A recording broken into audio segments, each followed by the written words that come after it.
All right, and I'm going to call John.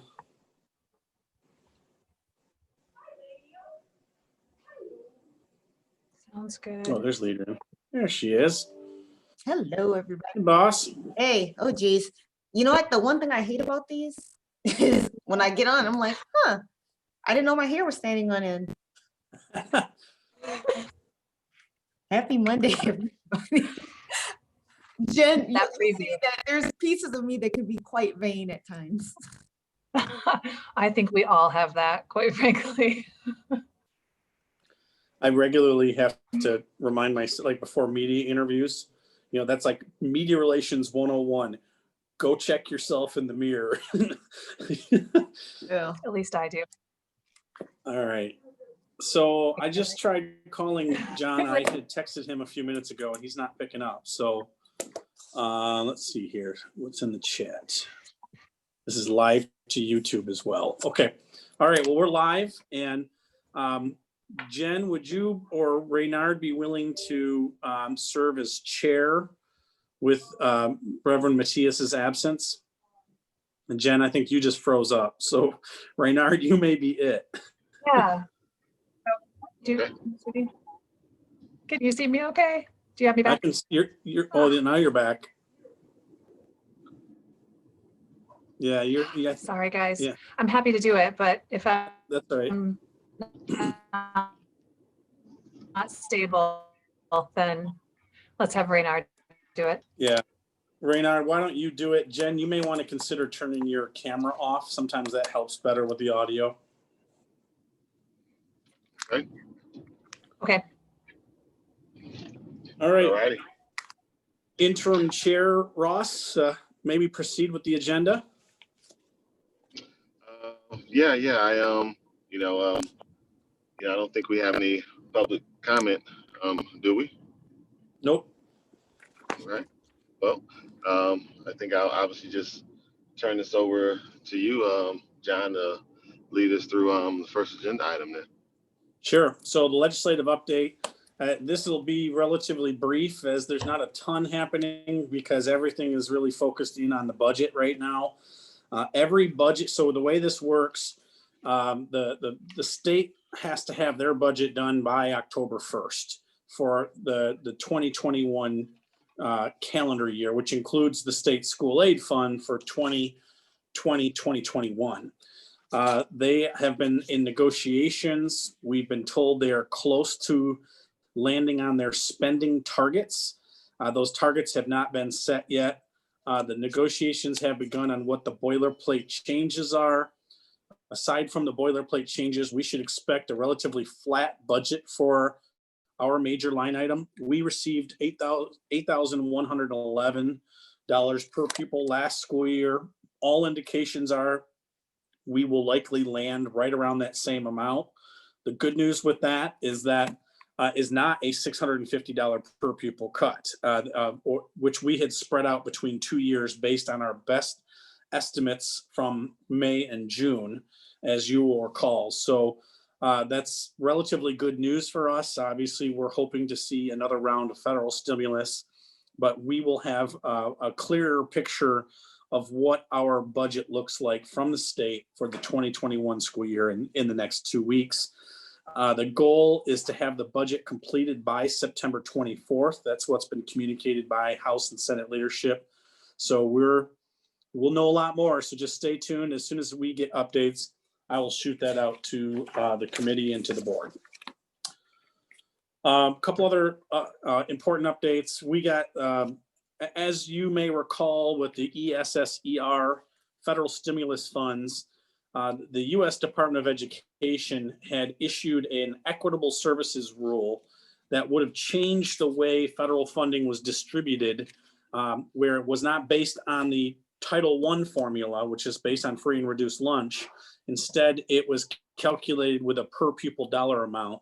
So the amount of money that would have gone to private schools would have been substantially more. As an example, we received $7.9 million in ESSER funds.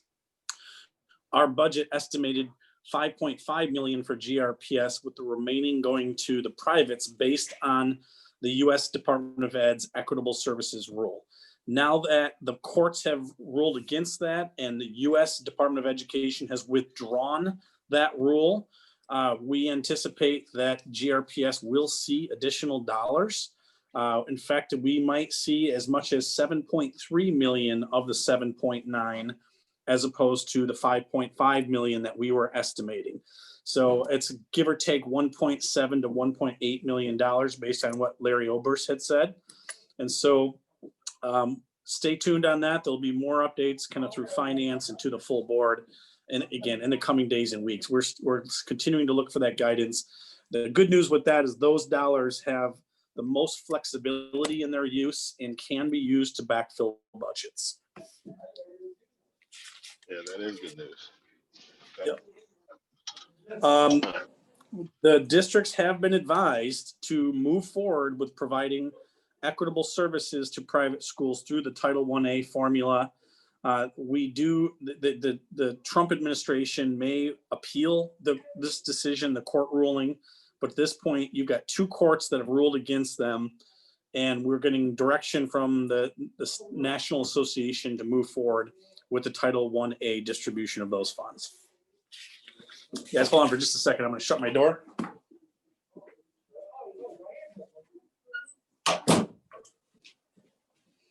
Sorry about that. Next, on the federal aid update, I'm not sure if you saw some of the news last week. The U.S. Senate failed to get support for a much smaller stimulus package that included $105 billion for schools. There was considerable debate and concern regarding expansion of vouchers, tax credits for homeschooling and private schooling. The U.S. House has said if it was passed, it would be dead on arrival in the House. But what we're perceiving this is kind of a negotiation tactic. We're going to start with everything in the kitchen sink, knowing that we may only get half of that or a portion of that. And so you've got Senate Republicans kind of taking a hard line with more conservative policy around vouchers and funding for private schools, obviously, and less federal stimulus, whereas the U.S. House is completely the opposite. So we anticipate that this was kind of put on the table as part of the negotiations for later this fall. The one encouraging thing is that Congress does seem to be in ongoing negotiations and conversations around another round of federal stimulus. We're going to continue to keep our eye on that, and we'll keep you updated.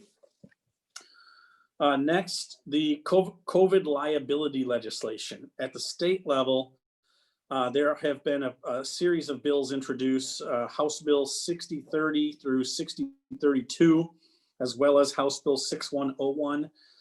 These are in the House Judiciary Committee taking testimony. This would eliminate liability for entities unless there was clear and convincing evidence that injuries were caused by reckless disregard. It eliminates the civil liability if someone contracted COVID-19 during the COVID-19 emergency. The governor so far is non-committal on support.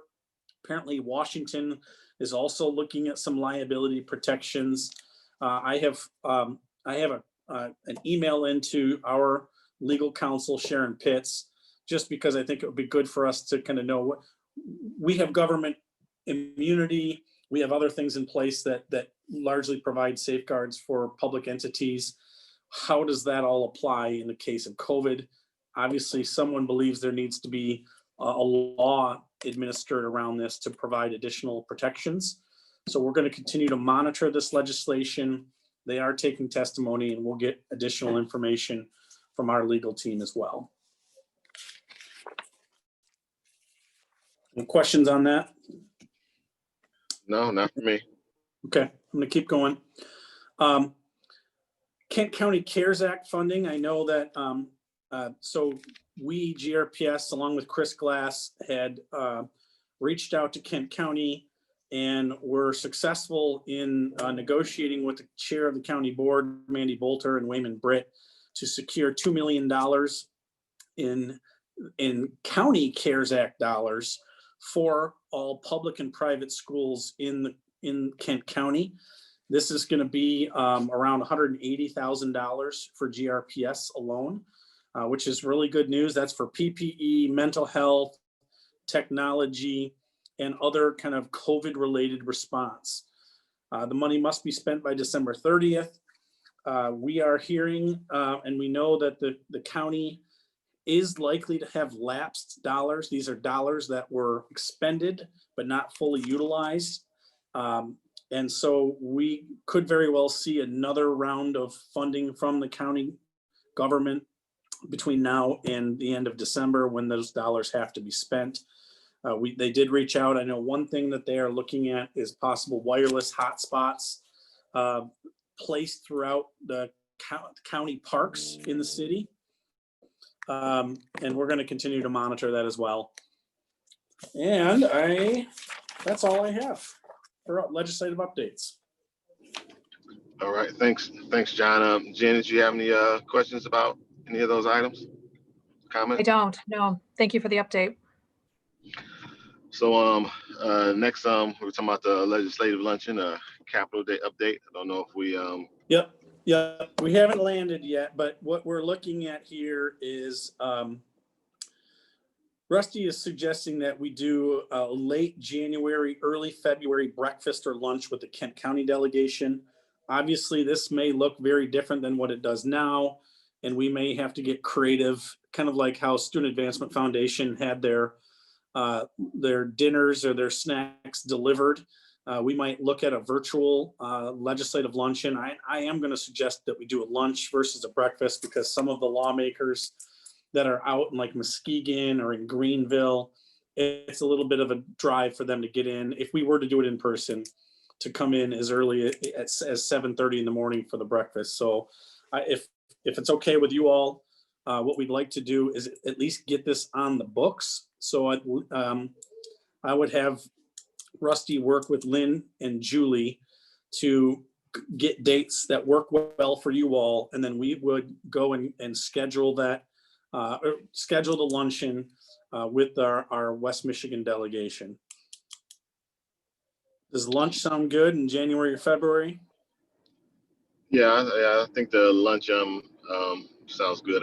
And as far as lunch versus breakfast, if we do some sort of meal delivering, lunch is obviously better for that as well. So no, yeah, that works for me. Okay.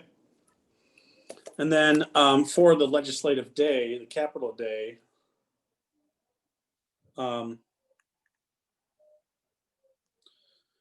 we are looking at the last 2 weeks in April.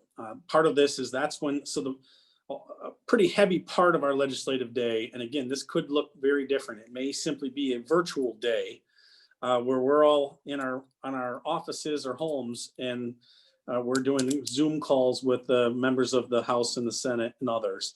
But we're looking at the last 2 weeks in April. That would likely be on a Tuesday or Wednesday. I think traditionally we've done it on a Wednesday. We want to do it when they're in session.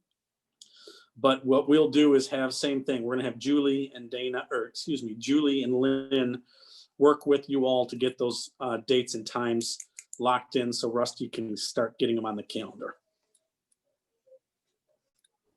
Sounds good. All right. One more kind of update in that similar vein is I had a good conversation with Representative Rachel Hood recently, and she and Senator Winnie Brinks have really stepped up and been champions for GRPS and have been calling and providing us with regular updates as actions being taken. And so Rusty and I thought it would be a good idea where we schedule a monthly briefing with Representative LeGrand, Representative Hood, and Senator Brinks. There are 3 core representatives in the city of Grand Rapids. And the idea there is just to kind of maintain a consistent kind of uniform approach to how we're briefing them on the issues at hand. This would not require the legislative committee, but we certainly would extend the invitation out, of course, if you are interested in participating. But I just wanted to demonstrate it's just one more very intentional way that we're keeping our core representatives briefed at the status of GRPS, and that's not just for legislative purposes. It's also just to keep them abreast of what's happening within the district with our distance learning plan, with future strategic planning, and more. Yeah. You say you were looking to do that monthly, beginning when, as early as next month, or what do you think? Yeah, I think he's looking at doing it at the end of this month to start. But I'll have more dates. I mean, as soon as he gets me kind of some dates that are locked in, I'll share it with you all. And again, purpose is again largely just kind of updates and getting perspective from them on really where things are in relation to our platform and how we may be able to do some nudging, assisting on issues that they may bring forth in which we may be able to support, just kind of that sort of thing. Yep, and the joint legislative issues with the city of Grand Rapids. That would be the only other thing to add to that. Okay. Rusty also does work with the city of Grand Rapids and GRCC and a couple others. And so it's just a chance to kind of keep us on a regular basis, updating them on both our policy and appropriation issues, but also just general issues. Gotcha. Okay. Sounds good. All right. Last agenda item is around the legislative platform. Rusty, Chris, and I kind of talked through this platform and whether or not we really need to update it at this time. I'm going to read the 5 core areas. Again, just a reminder that your guiding principles are for the Grand Rapids Board of Education wants the state of Michigan to be in the top 10 in the country for student achievement and public education. This includes building an inclusive team and setting statewide priorities, studying and learning from top performing states, creating shared statewide vision, benchmarking policies, and adequately and equitably investing to meet the academic, social, and emotional needs of all children. All legislative advocacy must be based on individual needs of students, must reflect individual characteristics of districts, and provide local control to implement evidence-based reforms. As you will recall, we narrowed it down. We had like a 10-page legislative platform, and we still have that platform to refer back to, but we wanted to narrow the focus to 5 core areas. Number 1 is the new funding formula, School Aid Act rewrite, and categoricals. This is the brunt of our work. This is where we see at a statewide level, the stars seem to be aligning, and you're seeing business community and the education community coming together around equity and funding for schools. Business leaders from Michigan are adopting it. Talent 2025 is adopting it. The Grand Rapids Chamber of Commerce is adopting it. So we believe this is going to be the lion's share of our work this year as we continue to advocate for greater equity in our funding. There is the business leaders from Michigan have put together what's known as the Guidehouse Report. And as soon as I can share a copy of this, they have provided us a confidential advanced copy of it. But among other things, they're advocating for greater equity in funding, particularly for high needs, high poverty students. That said, they're also looking at how to incentivize smaller school districts with 1,000 students or less to consolidate their back office operations. In Michigan, we have about 550 school districts. Almost 50% of those school districts have less than 2,000 students, and 200 of those have less than 1,000 students. So that's less than how many kids we have at Union High School, as an example. Yet they have a business office, HR, purchasing, facilities. You go down all the back office, non-school related items that are there. And there are substantial savings to potentially consolidating back office services. That would not only be for school districts, but there's also a proposal to consolidate the ISD's back offices as well, and to create kind of this new regional authority that would serve to provide back office services to all ISDs. And it could be multiple entities. It's still in concept phase, but kind of the way that I see, I mean, you're starting to see some stars align. You'll see they're also looking to develop performance benchmarks for spending on non-instructional activities. There's a pretty wide variation between what districts spend in the non-instructional related areas. And so I think you're going to see more and more of a push on that side from business leaders from Michigan and others. Just know that Rusty and I had a call with them and a briefing last week. I have the advanced copy of it. This is starting to go public. It's kind of like the best kept secret in Lansing right now, or lack thereof. Worst kept, excuse me, I said that wrong. Worst kept secret in Lansing. But that you're going to see a lot coming out on this. Whether or not this is going to play into any negotiations around budget for 2021 is to be determined. Likely not. I think this is going to have to marinate for a good year. But locally, you have Mike Janner-Noah, John Kennedy, the Chamber, and others who've been strong proponents of this work. We were on a call recently with Ed Trust Midwest, where Ed Trust Midwest has developed 5 different scenarios for how a equitable funding formula could be put into action, especially for future use of state funds. And this is the chance. The step in the right direction was Governor Whitmer when she came out with her equity fund. That's kind of a sign of where the administration is going. And our hope is that this is a continued sign of this stars aligning around equity and funding. So that was our number 1. Number 2 is the expansion of the critical shortage list. This is something that I think we want to take a new look at this particular item and broaden it to be talent oriented. I mean, this is obviously talent oriented, but I think we could create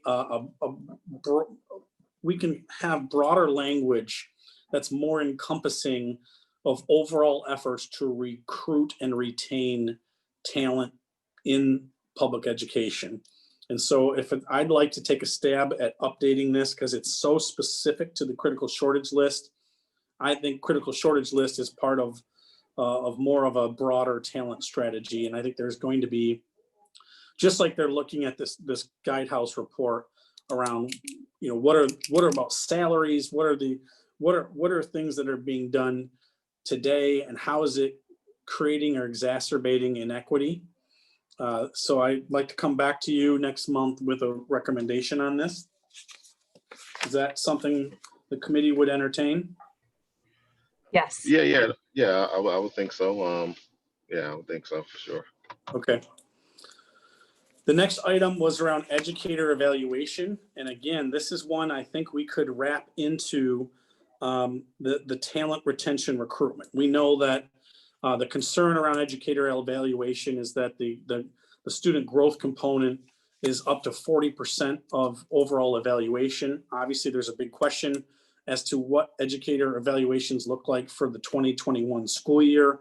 The evaluation was waived in the spring as a result of COVID, but that has not been waived yet. It is waived temporarily, but that executive order is about to expire.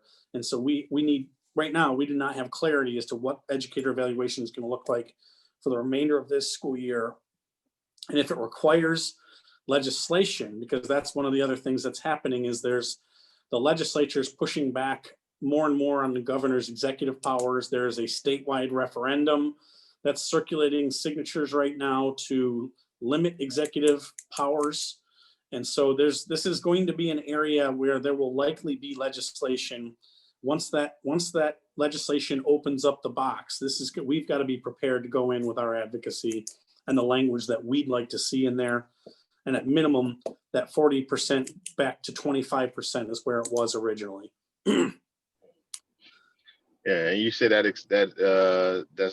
expires or sunsets. When did you say? I want to double check it. I thought it was at the end of this month, Adrian. Yep. September 30th is what is sticking in my head. Yep. Same here. Okay. Pretty soon, huh? All right. Yep. Next one was after school programming. This has been pretty boilerplate for a while, but we're we want to, especially with COVID, this is a chance to really put a spotlight on those students who were most adversely affected and why we need to reinvest in after-school programming and why we believe the state of Michigan should be looking at that through the Department of Corrections, through the Michigan State Police budget, Department of Health and Human Services. You know, if we look at, and maybe this isn't a good reference, but some of the efforts to reprioritize funding for police and public safety. If you want to look at a smart, strategic, preventative measure, we know after-school programming is that investment. We also had the old juvenile index report that showed that once we expanded after school into all of our elementary, K, middle schools, that we actually saw a reduction in juvenile crime between the hours of 3 and 6, I believe it was. I know Lynn Heemstra in our community's children department is talking about whether or not we should try to do another juvenile offense index report. But that's something after school programming should and will remain as part of our recommendations for your legislative platform. And then the last one is educator recruitment and preparation. So once again, this comes back to, we've got 3 of the 5 items are really in the talent retention, recruitment, and development category. So we'd like to consolidate those into one. And so I'd come back with at least 3 legislative priorities next month, possibly as many as 5 if there are a few others we want to add to it. But I think we see that the 3 are as kind of under one umbrella, and we think that may make it a little clearer as we approach lawmakers with that item. Okay. Ms. Shock, any questions, comments on your end? It almost feels to me like we need 2 legislative platforms, which of course is more work, but it's like, what is the short-term platform? Especially as I think about this being an election season, you know, what on January 1 do our freshman legislators need to know to be effective decision makers in regards to public education? And then we have our ongoing platform that despite COVID, you know, these are the ongoing issues that we know that they're going to have to look at. So like what's different in the short-term crisis mode, critical mode? I don't know if it's much that's different, but things like educator evaluation, hey, we need a decision fast, right? Maybe assessments, like what are those short-term things that are really causing us to have to just wait and see, which is not good for, you know, our students. That's a good point. Maybe not so much 2 different platforms, but at least having it presented in a way that makes it easy to discern for the reader what the immediate needs are versus some of the long-term strategic sort of things. Yeah. Definitely. And I think we could get really creative with that from as you were talking about like the luncheon, you know, how do we develop this potential virtual kit they receive, and how do those elements that they get in that kit pertain to these areas of our priorities? So it's an opportunity for sure. Yeah, it's a great point. Yeah. I like that. I think that makes a ton of sense, because that is kind of that's kind of what's in flux right now. There's so much focus on the budget right now that we need to help bring that conversation around, like 3rd grade reading law. There's another law that's dangling out there right now that was paused with the executive order last spring. Where are we at now? What's coming in the next, you know, by September 30th? What's that going to look like? So I think there is that short term. And then what we can do is even verbally, well, however we want to do it, we can revisit the 10-pager that says, remember, these are all the things you took positions on over the last 10 years. Many of which either have already been addressed and passed, or items that may never see the light of day. So I think that might be a good exercise, is to just review what we had before, and then we'll present kind of a recommended legislative platform update that accounts for kind of the short term and the long term. Yeah. I think that sounds great. Yeah. Okay. That's all I have. And by the way, I should have said this at the beginning. I apologize. Rusty and Chris both send their regrets. I know that we had rescheduled this specifically on a Monday so that they would be able to be here, but it just so happens they both had conflicts at this time. But Chris is, that's Chris is very much on the ball on daily basis. Not to say it, Rusty is too, but he's higher. He's kind of more at the 100,000 feet, whereas Chris is deep in the weeds. And so we regularly see the updates from him to the KISA. I talk to him almost daily. So he's continuing to kind of keep the boots on the ground and keep us updated. So as these updates and things come, I'll continue to forward them out to you all. Right. John, will you remind me, it was mentioned at the board meeting and I'm not recalling, what is the process for assessments? Did I hear that we're waiting until the second marking period? Or when were our kids going to have state assessments? So if I can answer that, students will be taking their more statewide traditional assessments. We're thinking probably once we're back in school, that second marking period. It does not mean that we're not doing anecdotal end of unit assessments right now, but more of those standardized assessments will take place once we're back in school full time. And we also need to have some conversation, and this will come up later. If we were not to be back, or if the pandemic were to get worse, then what would that look like and how will we do assessments? Great, thank you for the reminder. Couldn't quite remember. Good. All right.